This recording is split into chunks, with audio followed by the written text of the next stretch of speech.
And when you're on the bottom guard ground fighting in Newaza, you know, you're staying round, you're on your hips, you're on your flanks, you know, and all the while you're starting to work your hands in. Notice with his left hand he's pulling the lapel straight, and with his right hand now he's starting to feed it into his right hand, and now Vlad's saying, uh-oh, I'm not in a position I like, I may back out, and as he does that, he can swing over and catch the Jigoku Jime right there. So it's a very sneaky choke, and again, really, we joke about this a lot, but Shimewaza strangling techniques are sneaky. That's why they're so effective. In Jigoku Jime or Hell Strangle, it usually involves using a leg to create pressure, one leg to create pressure, and that's what Don's doing right here, guys. So with his right hand, he's grabbing Vlad's right lapel, sinking in very tight, palm up, okay?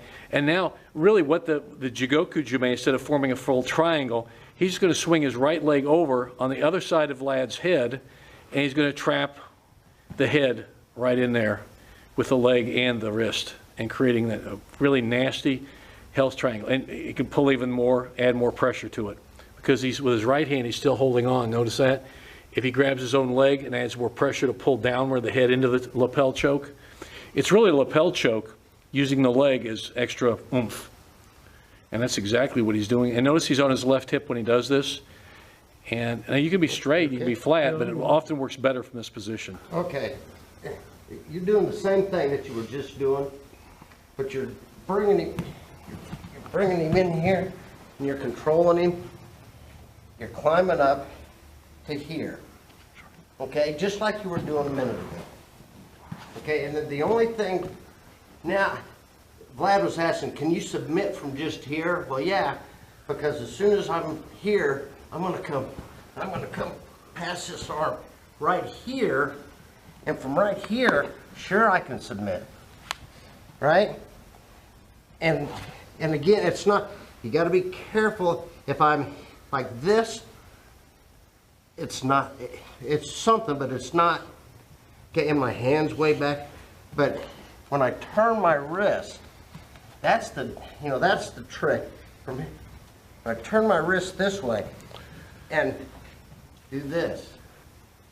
Okay, because this is what goes in that carotid, and this is what.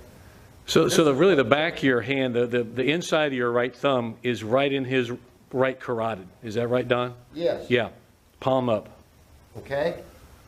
And that's really, you know, you're climbing, but you're getting here, and he doesn't really, he's not worrying about a choke right now, but I'm kind of scooting over and getting to the side.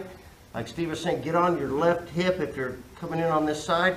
And from here, this leg coming across, that right there is enough. Huh? Okay?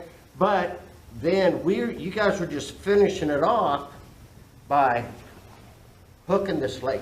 And you know, really, if you're here, you won't even have time to put to hook that knee.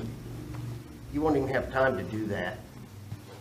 Okay? When you're on the bottom, you know, when you practice front chokes and you practice with your palms up, you want to curve your hands like that so that you get in around that neck and get as deep as you can.